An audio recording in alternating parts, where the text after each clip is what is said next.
been a long wait, but Mafia II is upon us. Set in the 40s and 50s, this 2K title puts the Tommy gun in your hands as you become Vito Scaletta, an Italian-American nobody who's ready to become a wise guy somebody.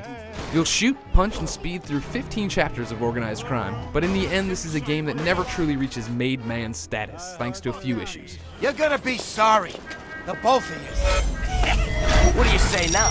What do I gotta say? That's What Mafia II nails is setting you in Vito's shoes. The radio blares classic oldies, the voice work is excellent, and the story is cool. I was always excited to get to the next cutscene to find out what was happening in Vito's life, and because the segments are produced so well. They have a cinematic feel that's perfect for this gangster story. One more word, and you're gonna need a new set of teeth. Outside of those segments though, things can feel a bit flat. Mafia II struggles with pacing. It'll make you perform the mundane task of driving across town just so you can go to bed. You'll watch Vito stare at the wall like a robot while answering the phone. Hello.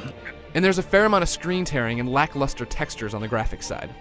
Empire Bay is a pretty city, but it's also a lifeless one. Don't get me wrong, there are cars and pedestrians all over the place that give off that 40s, 50s feel, but there isn't much interaction. Although there are times when you can roam the map at your leisure, there's nothing really to do. There aren't going to be side missions or strangers to help in this one. The stores you can go into are only there to facilitate the story missions you're constantly driving towards. There's nothing wrong with having a linear, story-based game, but the giant map filled with icons is a bit misleading, and making me drive around it at length just points out how empty it really is.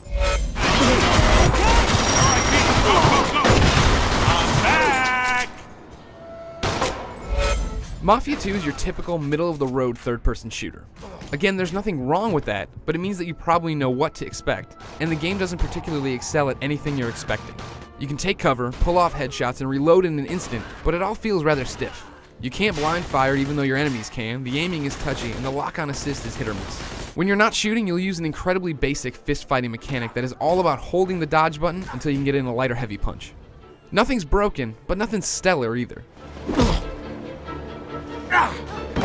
Mafia II has some really cool story missions, such as disguising yourself as a window washer to blow up some bad guys and driving your drunken